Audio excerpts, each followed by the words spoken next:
Welcome back everybody back to the Horror Master YouTube channel. Now it's time for part 3 of my CD shelf collection. If you have not seen part 1 nor part 2, I seriously recommend you all to check out those videos first. I'll probably put them down below in the description so you can be catch up. So last time we ended with Him from the letter H, and we're still continuing with the letter H's now with the last album I have from Him, which is of course Love Metal, probably their most infamous album, the album that kind of broke them more into the stratosphere. Of course, Bam Margera producing one of their music videos. Of course, songs like "Buried Alive by Love," "The Funeral Hearts," "Fortress of Tears," and of course, "The Past." Well, one of the greatest in their discography in gospel metal or love metal, by the term they will later go on in the years to come. Next up, we have Hood Menace, the Tremendous Spell. This was actually the runner-up for last year for my 2021 albums of the year, and talk about King Diamond, thrash, black, death, doom, galore. The riffs on this album are out of this world. Hood Menace is one of those bands that, again, with death doom, that you don't know what to expect from them.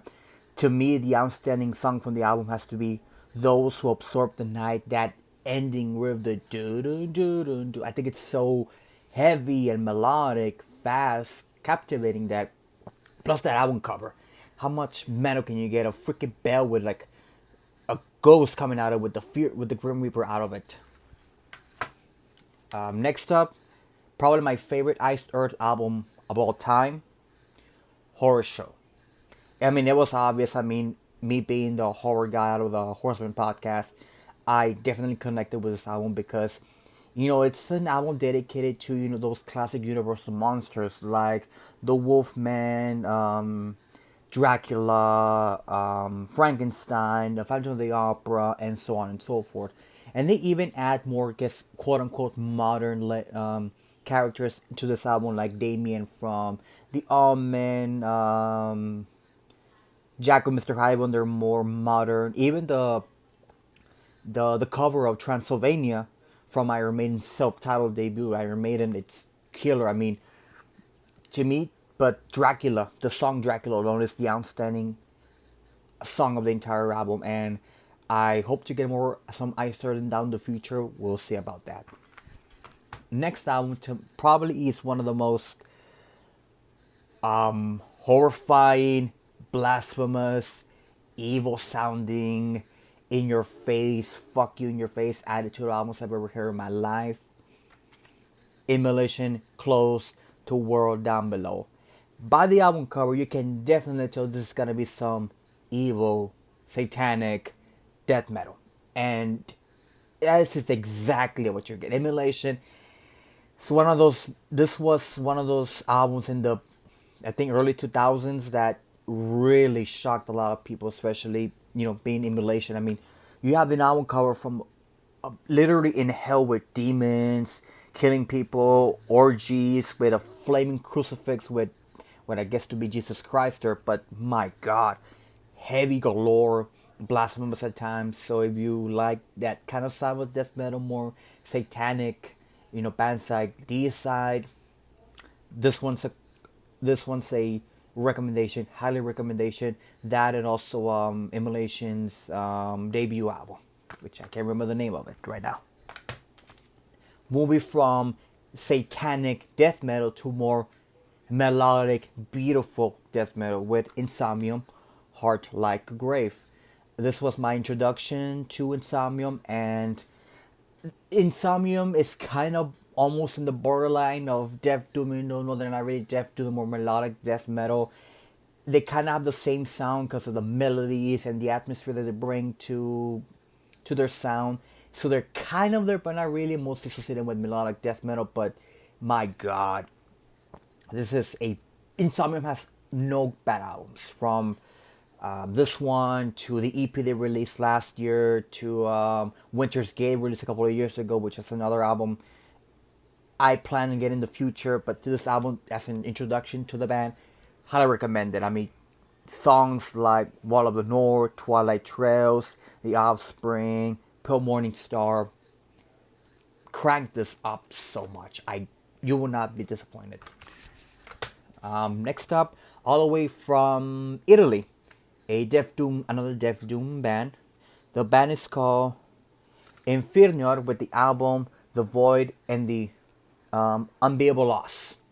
This is a more gothic Death Doom at times, but it still does the job of bringing you the atmosphere of Death Doom with a little bit of twist of, bringing the Italy scene, their Italy sound into the band and the album cover.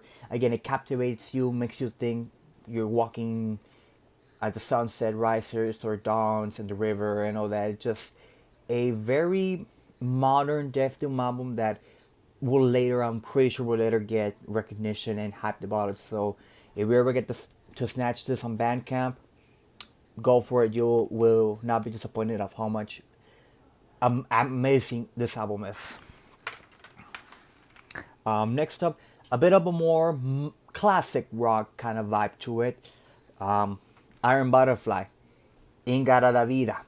Of course, we all know the infamous 17-minute title track, which for a lot of people, one of the first introductions to Iron Butterfly, Ingara da Vida, was watching the Simpsons episode where Bart switches the lyrics to in the church, and they all start singing the lyrics to Ingara da Vida, thinking it's in the Garden of Eden. If y'all remember that episode, I fucking love you. But besides that song, I mean, it's a psychedelic rock band. This was what, in the, I want to say, late 60s, so it was still around the hippie era of music, which bands like The Doors, Janis Joplin, Jimi Hendrix, and so forth.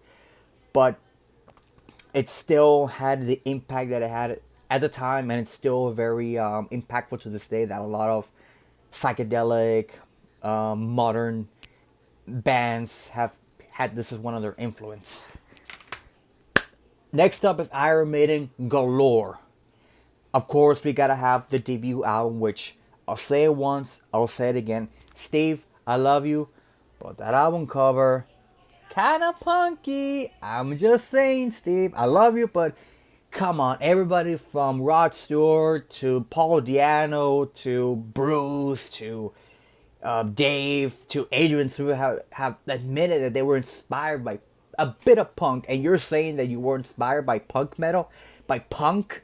Come on, Steve. I love you, but that's beside the point. But you were talking about one of the most impactful albums in metal history. This is one of them. I mean, you got songs like Prowler, Running Tomorrow, Shard of the Harlot, Iron Maiden, the title track, which, seeing that live for the first time back in 2019 in their Legacy of the Beast tour, blew my entire fucking mind. If you have not seen Iron Maiden live, if you have the chance to, please do yourself a favor and see them live even once. And once you're done with it, you'll probably want to see them a third, a second, a third, a fourth, and a fifth time, and so on and so forth. And of course, from that we also have Killers. This will be the final album with the Di'Anno era, which a lot of people enjoy the Di'Anno era more than the Dickinson or even the Blaze Bayley era, for obvious reasons, because they're more, I guess, not progressive as they will later go on in later albums. Still a bit more of a raw, kicking your ass, new album kind of music to them. But again, same thing I said with the debut. Killers is a killer album, no pun intended. Of course, you have Wrathchild, Murder in the Runics, the title track, Purgatory, Prodigal Son. It's an amazing album, especially one of the best albums. And of course, it's Eddie, probably one of, if not the greatest mascot in metal history. Of course, we move from that to 1982 with the most, in my mind, probably my favorite Maiden album of all time, The Number of the Beast. Of course, this is the debut of Bruce Dickinson as vocalist, as Paul Di'Anno was kicked out of the band. And, in terms of vocalists between Di'Anno and Dickinson, they both have their advantages, but in terms of, I guess, impactful or maybe legacy, Bruce gets some more recognition because he has more releases in the band. But the Diano stuff is still amazing, no, regardless. I mean, even though the two Diano albums are more punky-ish, and Number of the Beast onward kind of moved away from the whole punk thing, but Number of the Beast, of course, everyone has listened to this album to death, from the title track, Run to the Hills, Gangland, Total Eclipse, Children of the Dam. Even though my buddy Arthur doesn't really like Children of the Dam, I fucking enjoy that song to death. But to me, the outstanding song, and probably the greatest, and one of probably the greatest closer to ever end an album, Hallowed Be Thy Name. Seeing that song played live during the Legacy of the Beast tour was an experience that I and was happy I finally got to see Iron Maiden play Hallowed Be the Name after, years of maybe a year or two of them not actually being able to play it. So again, if you ever see Maiden live, it's a life changing experience. Of course, we move a little bit forward. I don't have Peace of Mind. I do plan on get that one eventually. Nor Power Slave. I do eventually, but we move on to Somewhere in Time. Talk about Blade Runner, Galore worship it in this album, which for good reasons. I mean, you got songs like Cut Somewhere in Time, Wasted Years, Stranger of Strangeland, Deja Vu, Alexander the Great. I don't know why they don't ever played Alexander the Great live. Maybe it's a hard song for them to perform live, or they just don't want to. I don't know why. But Maiden, if you're ever watching this, please, just once, play Alexander the Great. Please, just one time. That's all we ask for. Now, I'm not asking for an entire concert to it. I'm just one time. That's it. Just to see how much of an impactful it'll be on the fans. Next up, we have Seventh Son of a Seventh Son. Probably one of the most their first concept album. I think the only concept album they've ever done, about the legend of the seventh son of a seventh son and the prophecy. You know that. I mean, when you start up with the album with Moonchild to Can I Play with Madness, The Evil That Men Do, The Prophecy, Only the Good Die Young. Talk about progressiveness at its finest, probably. And I think I had Seventh Son of a Seventh Son on my top 10 progressive metal songs when we on the Horseman podcast. I think I remember I had them there. I don't remember, but again, another great album to listen to. Of course, then we move forward in time to, of course, the Blaze Bayley era and all those albums. I don't have them as of yet, but I do have the Return album of both Bruce and Adrian Smith, Brave New World. It is probably regarded as probably one of the top 5 favorite Maiden albums ever. Like I said, the comeback of both Bruce Dickinson and Adrian Smith back into the band. This is where we start getting the repetition of progressiveness and all that. Of course, The Wicked Man, Ghost of Navigator, which I know my friend Arthur enjoys that song so much. Dream of Mirrors, The No Man, The Thin Line Between Love and Hate. The entire album is phenomenal. Nothing about it. And of course, this was the first of many albums that the infamous producer Kevin Shirley would produce. And of course, we all know the history of Kevin Shirley, Iron Maiden, and so on and so forth. After that, we also have Dance and Death, which I'll say it, the album cover, probably one of the worst Maiden album covers they've ever done. I don't know why. I mean, I like the music. I like with Wildest Dreams, The Rainmaker, the title track, Journeyman is a great album closer, kind of a ballad-esque song to it, but the album cover just why? I mean, don't get me wrong, Eddie's Eddie. I mean, holding aside, that's fucking badass, but the 3D kind of computerized figures around, just but great album, except for the album cover, kind of I can maybe take it or leave it. And the last Maiden album I have is the most recent Iron Maiden album, Senjutsu. I have no problem with being a double album. but I felt that some of the songs could have been cut a bit shorter because, of course, rather than the Raw is great. Send You to the Title Track is great. I mean, like I said, some of the songs are great, but some of the songs are just too long. If I do say so myself, if it was cut a bit shorter, I think this album would have been more helpful and more. It would have helped to sell more and appraise the fans a bit more.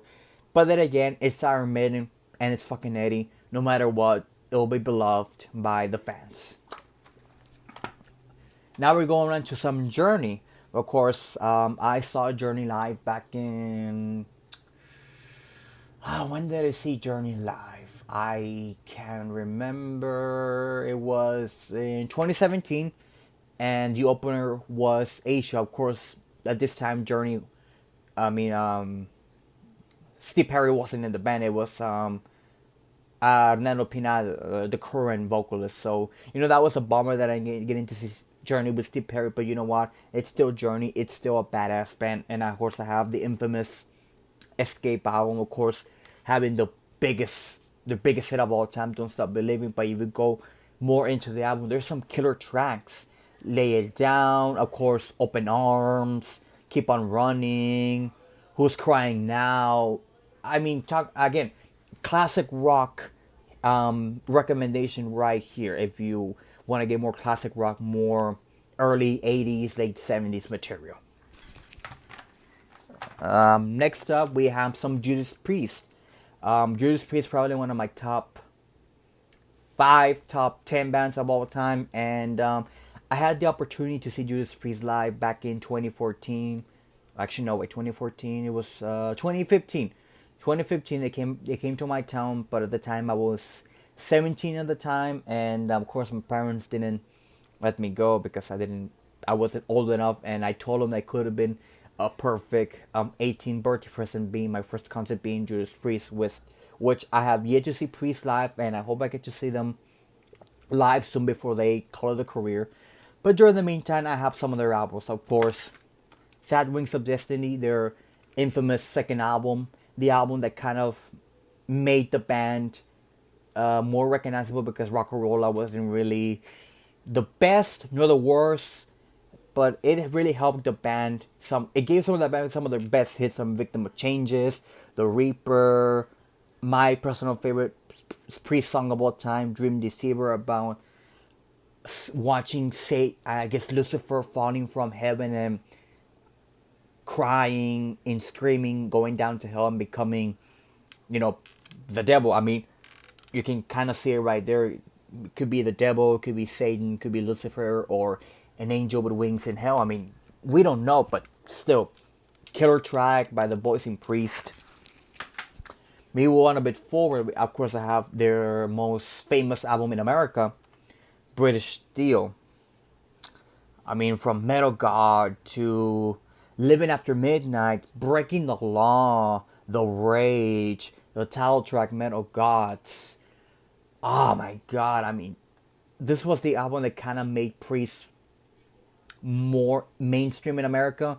This was the same time that the newer British heavy metal bands were coming into America, so even though Priest was before new album, they're kind of mixed there in the new album scene because of new bands coming up, but it really helped Priest elevate more into what they would later become and still are today. Next up, we have my favorite Judas Priest album of all time, Defenders of the Faith. Everything about this album is pure perfection, from the opening track from Free Will Burning to Jawbreaker, The Sentinel, Love Bites. Hell, even the bonus track Turn On Your Light, which I don't know why it was cut off from the Defenders of the Faith sessions. It could have just added to the album and it could have been a great album closer, but I understand it was a ballad-esque song, and Priest and ballads really don't mix, which I think that's bullshit. I think they could have added these to the album and also done great success. But then again, that's just my opinion. Even the song Night Comes Down is fucking amazing. I don't know why a lot of people don't like so maybe because it's a more slow tempo song, which some of the best slow tempo Priest songs are actually pretty good. Next up, we have in the 1990s when Priest went full on metal, even though they didn't need to. Painkiller.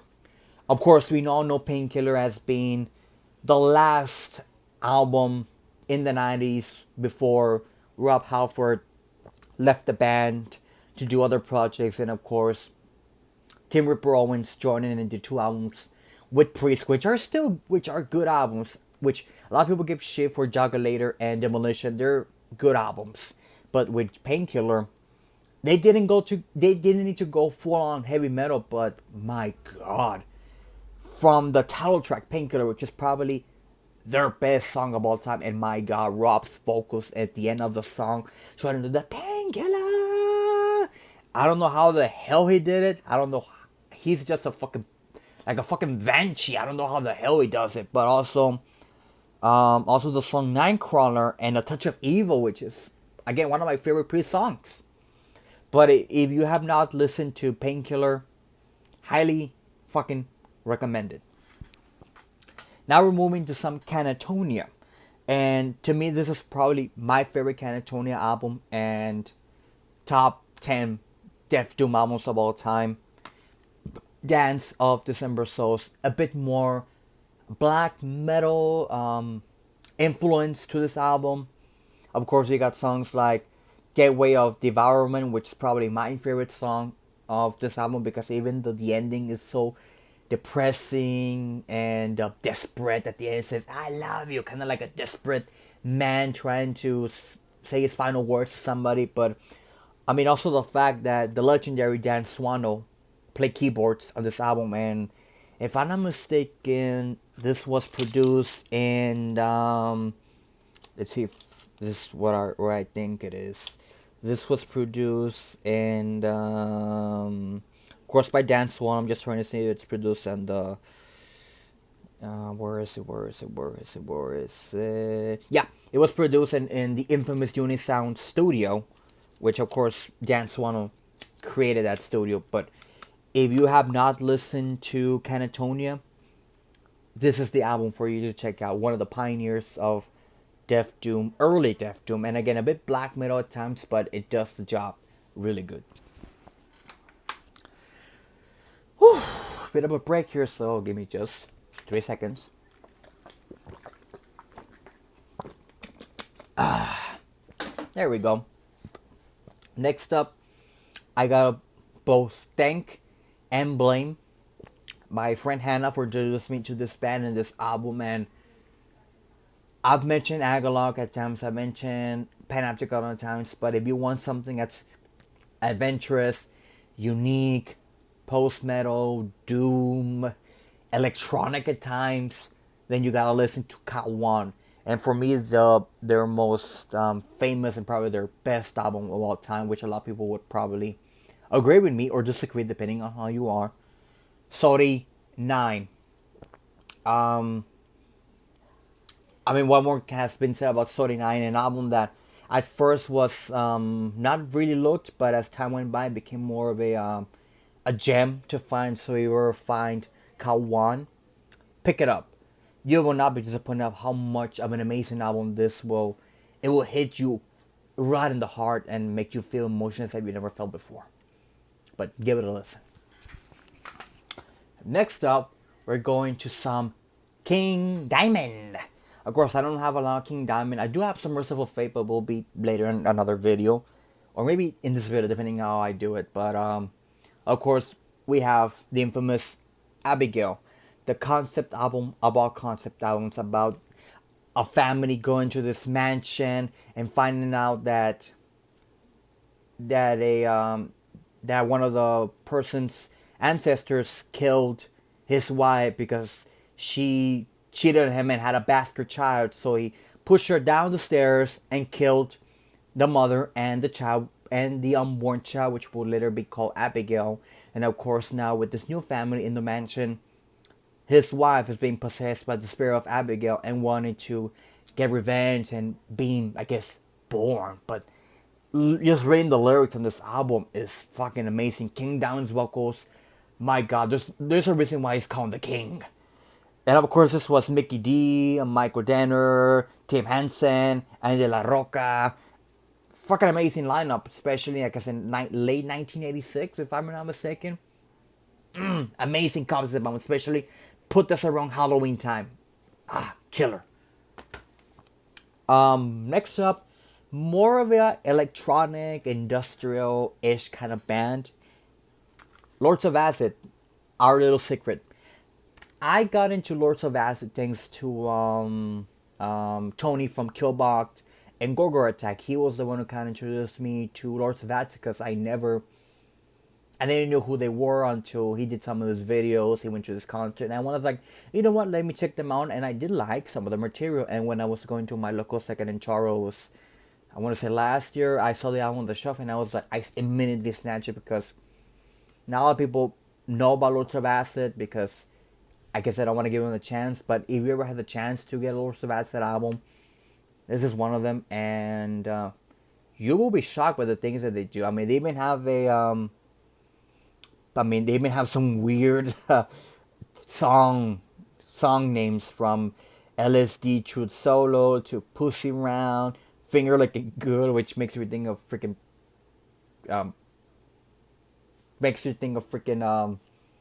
Kentucky Fried Chicken for some weird reason. I don't know, maybe because I'm hungry. But anyway, give them a listen. You'll like them. We have now. This was probably the third runner-up in my albums of the year for 2021, if I'm not mistaken. Mariana's Res, Fatah Morgana. If Swallow's Son and Insomnium had a baby, Mariana's Res will be that baby because it has a lot of melodic death doom, but a lot of Insomnium similes and a lot of post-metal as well, but I mean, of course, they're from Finland. Of course, they're from the native Finland country with bands like I said, Insomnium and Swallow's Son. And the female vocals on the song, of course, is Lindsay Schoolcraft, which I'm a big fan of Lindsay, so everything she is, I'll probably listen and buy it. But besides that, listen to the first single of this album, which was Glow from the Edge, made me immediately want to pre-order the album. And once you go more to the album, it gets better and better and better. Even especially the song The Weight. My God, what a heavy and sad album to listen. Now we're getting into some Marilyn Manson.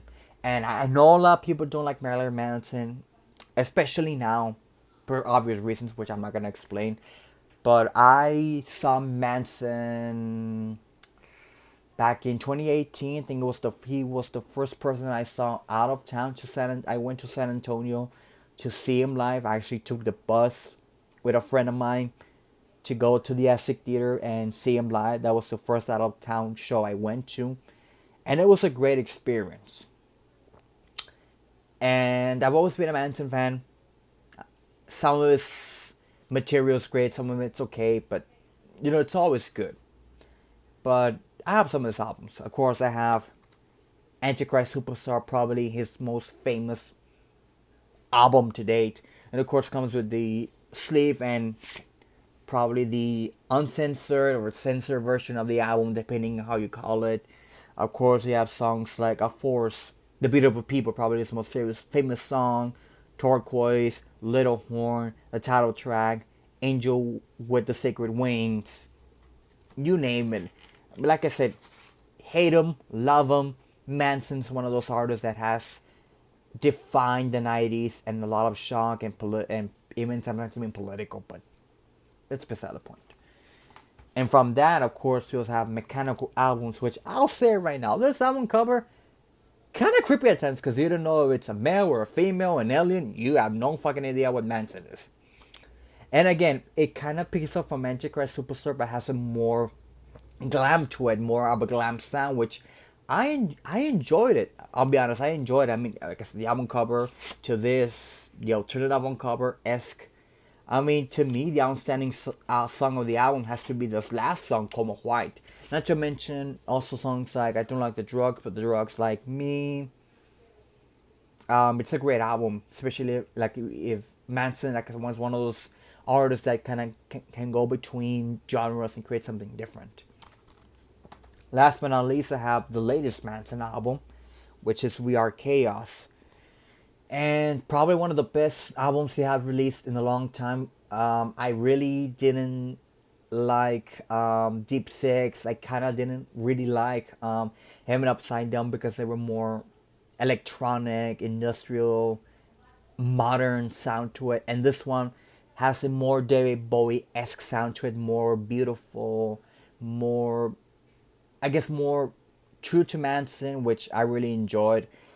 For from the song "Towers Like We Are Chaos" to "Don't Change the Dead" to the beautiful ballad "Paint You with My Love" to also even "Broken Needle," one of the best songs he's ever recorded.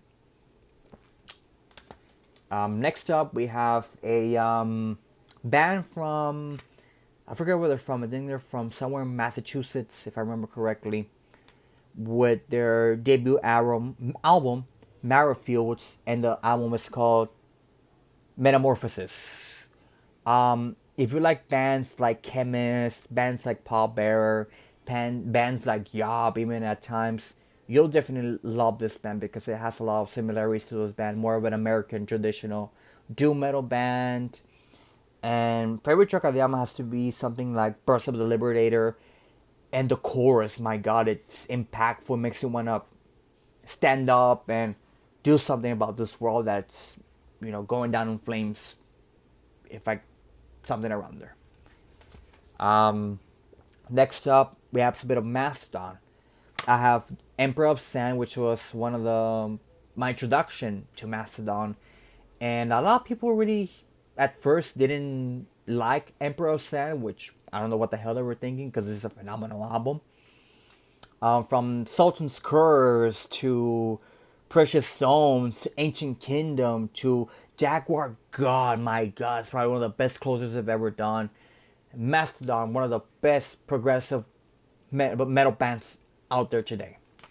And then, of course, we have the latest one, and was also my 2021 album of the year, Hushed and Grim, a double album which, yeah, it's long. It's like almost 2 hours long, but it doesn't feel 2 hours long because it has a lot of molds and changes and different sounds to it. From Pain with an Anchor to Dagger to Had It All. I guess it has ballads, it has heaviness, has everything you want from a Mastodon album. It's probably one of the best albums they've released in a long time. Next up, we have, of course, Mayhem, the mysterious Dom Satanas. Probably one of the most tragic stories behind an album, of course, with the murder of Euronymous, the suicide of Des, and of course Varg with the church burnings and all that, and Faust, what he did with the murders and all that. I mean, you're talking about the tragedies in an album. This is probably one of them, but probably the most impactful Norwegian black metal album next to something like In the Nightside Eclipse or something from Immortal or even the early Darkthrone albums.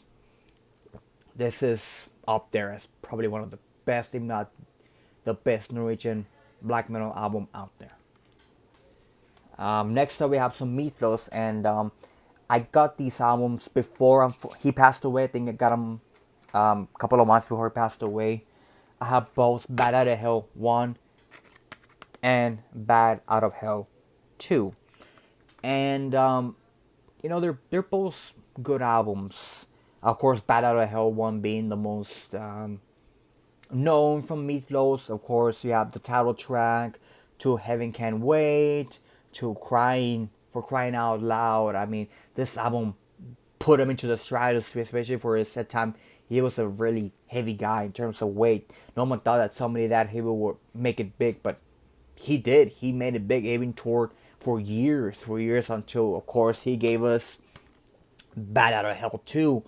And again, it gave him more recognition in the 90s and told him that he was back and better than ever. Ooh, excuse me. Now we're going into some Merciful Fate. Of course, we have Melissa, one of the early pioneers of early black metal, From the song Evil to Curse of the Pharaohs to Satan's Spawn. The title track, my god, probably one of the best guitar riffs I've ever learned how to play, and one of the most simplest yet melodic ones at times. And of course, we also have Don't Break the Oath, the follow up to Melissa. And again, the same thing with Melissa. But this time a little more heavy, more satanic at times, if I can say so myself. From the Oath to Welcome Princess of Hell to the title track from the Sabbath to Night of the Unborn. You can name it. It's probably one of their best of Merciful Fate's discography. Next up, we have Metallica Galore. Yeah, so Metallica is one of my top 10 bands of all time. And it's Levi's favorite band of all time. So for obvious reasons, you know why. But of course, we have here Kill 'Em All, one of the best debut albums of all time. Songs like Hit the Lights, Whiplash, Sing and Destroy, Antasia Pulling Teeth, and of course, The Four Horsemen. The Four Horsemen. What more can I say about The Four Horsemen? It's fucking amazing. The next up, Ride the Lightning. Again, another phenomenal album. From For Whom the Bell Tolls to Ride the Lightning to Fight Fire with Fire, Fade to Black, The Call of Cthulhu. Just amazing songs about great, amazing songs. Master of Puppets, probably my favorite Metallica album of all time, which contains my favorite song of all time. Favorite Metallica song of all time, Master of Puppets. But then we get into Battery, Orion, Damaged Inc., Welcome Home Sanitarium. What more can you say about Master of Puppets that's already been said? And then of course we have the Black Album, which, or the self-titled album, depending on what you call it. And the album that kind of people said that they sold out. And to say that, yes, they did sell out. They sold out every single arena in their path. Of course, Enter Sandman, Said But True, Nothing Else Matters, Wherever I May Roam, My Friend of Misery, The Unforgiven. Mwah. Just beautiful. And of course, my last one, the Metallica discography, we have here Load. A lot of people really don't like Load and Reload. I do like Load at times. Whenever I'm in my Metallica mood, I put it on the stereo. And it has some killer tracks from Ate My Bitch to King Nothing, which is probably my favorite. Mama Said, Hero of the Day. It's a great album. It has aged well. 2 more albums to go. Of course, we have now Michael Jackson's Thriller. Probably the best-selling album of all time, which, you know, for good reasons, of course. You have Billie Jean, Beat It, the title track itself. My God, how many times have you heard Thriller played every single Halloween? I rest my case. And the last album for this video, Ministry, Psalm 69. Probably, in my opinion, the best Ministry album of all time. And probably one of, if not the best, industrial metal album of all time. I recommend you to hear this when it's raining and you'll get fucking scared of it. And, you know, don't come at me when you start getting nightmares, because it kind of can give you nightmares at times. But overall, the music is phenomenal. Political at times, but it gets the point across.